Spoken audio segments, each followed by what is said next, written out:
Kalingap, welcome back to my YouTube channel. Magandang araw po sa lahat sa amanda ko kayo ng mundo naroroon ngayon.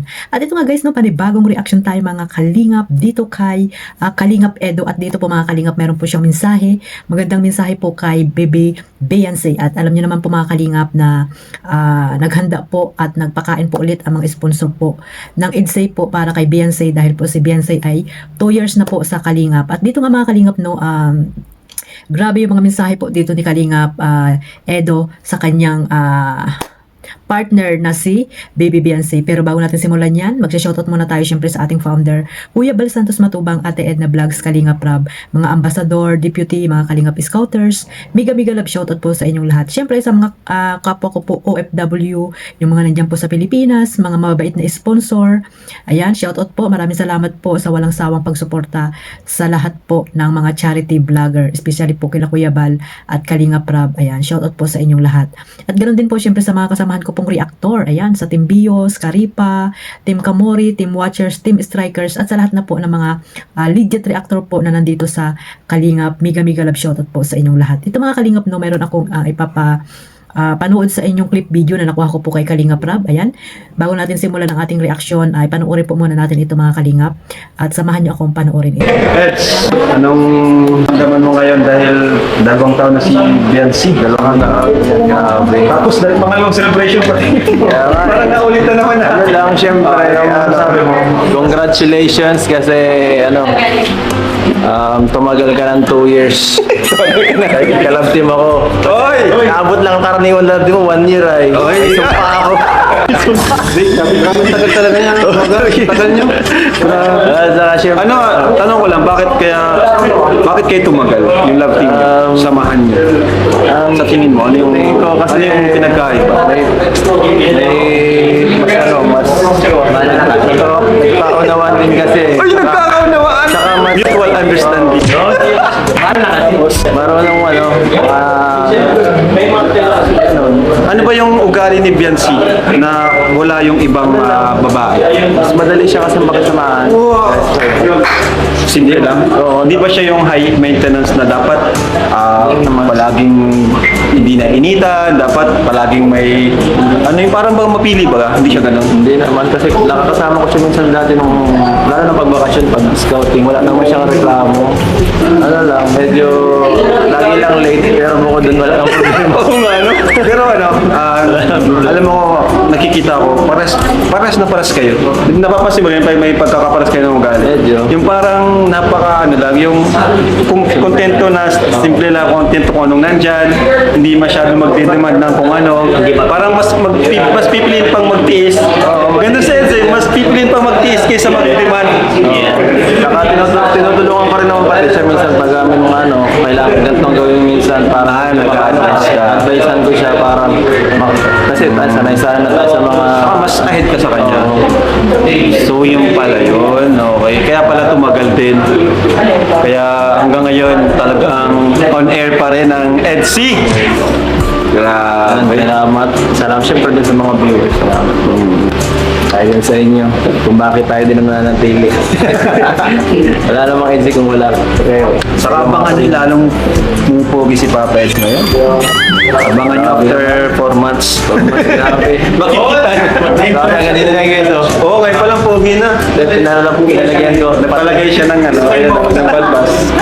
Napatas mo siya ng balbas. Diba? Para lalaki. So yung mga Kalingap, no, sa hindi pa po nakapanood niyan, ayan, shoutout po sa mga team EDSA dyan, siyempre sa mga ka-Jom Card dyan, at sa iba pang mga love team sa Plan Joy. Ayan, meron na pong Plan Joy mga Kalingap, supportahan natin po ang Plan Joy. Siyempre yung mga makers po din dyan, ayan, One Family, One Kalingap. So ito mga Kalingap, no, supportahan po natin itong EDSA, lalo na po yung mga supporters ng EDSA dyan.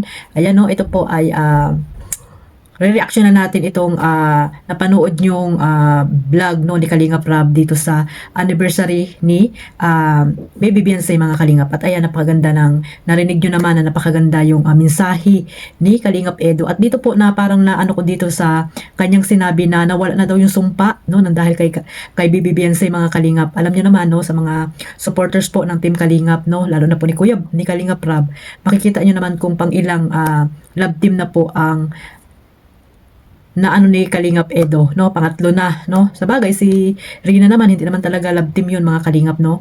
Bali, ano na, parang pang-apat na yun, actually pang-apat na nga yan mga kalingap, si Shaina noon, unang-una si Shaina, pero hindi naman masyadong love team yun, no? Si Rina, si Erica na yun nga nawala na sa kalingap, mga kalingap, yan po ay dalawa, no? Si Rina, at pero medyo matagal-tagal din naman yung pagsama nila ni Rina, di ba mga kalingap, na hindi naman love team pero ay nano nila na love team, kaya yung iba nung na supporters noon ng Rina's community ay hindi pa rin po maka-move on na dahil po kay Kalingap Edo. Kaya yung mga basher po dyan ay sa Rina's community po yan at sa Edrica community, mga Kalingap. So ayan, no, wag na natin pong pansinin yung mga basher na walang magawa sa buhay dito kay Kalingap Edo.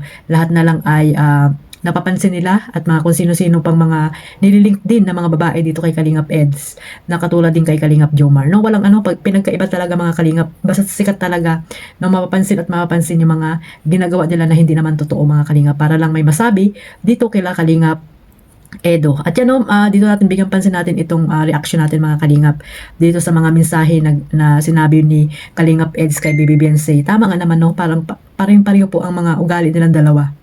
Tahimik, at syempre sabi nga ni Kalingap Edo, hindi mahirap pakisamahan itong si Baby Beyonce, at syempre walang kaarte-arte sa katawan, no? At hindi talaga siya yung taon na tipong ayaw kong mainitan, ganun, no? Wala naman sinabi si Kalingap Edo, no? Ang sinabi niya lang ay talagang laging late. Ganyan naman Kalingap Edo ang mga babae, kailangan mag-antay ka, no? Kasi alam mo naman maraming ginagawa sa katawan, di ba? Minsan, mga Kalingap, kaya ayan, no, hindi daw mahirap pakasamahan si Baby Beyonce. Tama nga naman, dahil nakikita naman natin, kahit hindi natin pa nakikita ng personal si Beyonce, ay talagang makikita mo talagang marunong din po makisama si Beyonce. Katulad yan kay Kalingap Edo, di ba? At hindi lang yan, mga Kalingap, alam naman natin na yun nga, sabi ni Kalingap Rob, no, may mutual understanding na po yung dalawa, no? Hindi mahirap pakisamahan.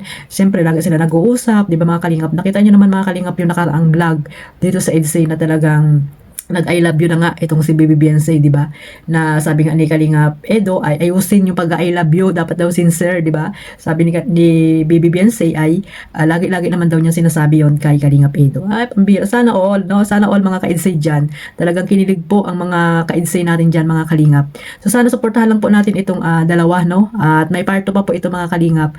Yung about naman po doon sa kanilang mga pinag-uusapan about sa kanilang future. Ayan, no? Nag-uusap na talaga sila, mga Kalingap. At ito, no? Ito lang po yung binigyan ko ng pansin dito sa mga sinasabi ni Kalingap Edo dito kay Baby Beyonce. At syempre, lagi nga naman nakasupport si Kalingap Edo dyan kay Baby Beyonce. Lagi na andyan yan, no? Nakita nyo naman na talagang nakasupport talaga. Full support talaga si Kalingap Edo dito kay Baby Beyonce. Dahil alam naman natin na noon ay walang nandahal din kay Kalingap Edo, no, nakilala siya ng mga sponsor, dahil alam niyo naman na noon ay talagang walang sponsor po si Baby Beyonce, no, nandahal kay Kalingap Edo, syempre kay Kalingap Rob, no, sumikat at talagang napakaganda na ng buhay ni Beyonce ngayon. Hindi lamang siya nakakapag-aral, pati nagkaroon na rin ng napakagandang bahay, di ba? Yung bahay nila Beyonce ang pinakamagandang nagawang pabahay ng Kalingap, mga Kalingap, no, sa pamagitan ni Kalingap Rob. Grabe po, mga Kalingap, hindi lang basta-basta mga pabahay ang mga ginagawa ng Kalingap ngayon. Kaya nga, yung mga gustong magpabahay agad-agad, huwag po kayo masyadong nagmamadali, no? Huwag kayo masyadong nagmamadali kasi pinag-iipunan po yan, dahil hindi lang basta-basta pabahay ang ginagawa nila Kalingap Rob. So, suportahan lang po natin lahat kung ano man po yung mga ginagawa nila Kalingap Rob, nila Kuya Bal, no? Panoorin po natin ang kanilang mga videos para po pandagdag po sa kanilang mga tinutulungan at pabahay na gusto nilang pabahayan, mga Kalingap. At syempre, si Kalingap Edo, ayan, congratulations, no? Top 2 sa most viewed, ayan, charity vlogger, no? Deserve po yan ni Kalingap Edo, no? Deserve na deserve kasi nga ay puro charity po ang ginagawa ni Kalingap Edo. At syempre, may mga beneficiary siya at mga scholar, no? Mga scholar na dalagitan na college, mga Kalingap. Grabe guys, sana ay makapagtapos sila ng pag-aaral, no? At syempre, maraming salamat kay Kalingap Edo sa walang sawang pagsuporta sa kanyang mga beneficiary. So hanggang dito lang po, mga Kalingap, at suportahan niyo po, no, mga ka-Inside Jam. Ipagpatuloy nyo lang po ang pagmamaraton at syempre ang channel ni Kalingap Edo, no? Suportahan nyo lang po at i-marathon. Iwasan nyo po yung mga mag-focus kayo sa mga issue na wala namang katotohanan. Ayan. At syempre, huwag niyo rin pong kalimutan suportahan ang inyong lingkod, Kalingap Maymay. Maraming salamat po sa walang sawang pagsuporta. At syempre, sa mga bago ko pong subscriber, maraming salamat. At sa mga hindi pa po nakasubscribe, subscribe na po and click the notification bell para po update kayo sa aking mga video at live araw-araw mga kalingap. At syempre, don't skip ads. Ayan. At syempre, huwag niyo pong kalimutan suportahan ang ating founder, Kuya Bal Santos Matubang. Isama niyo na rin sa Ate Edna, Kalingap Rab, Kalingap Edo, syempre, Kalingap Jomar, Kalingap Dan, at syempre ang ating dalaga, Carla Tupular Vlog. Ayan, pakisubscribe niyo po mga kaidsino, si Carla at si Kalingap Jomar at si Kalingap Dan. Maraming salamat po sa walang sawang pagsuporta. God bless us all. Mabuhay po ang Team Kalingap. Bye-bye.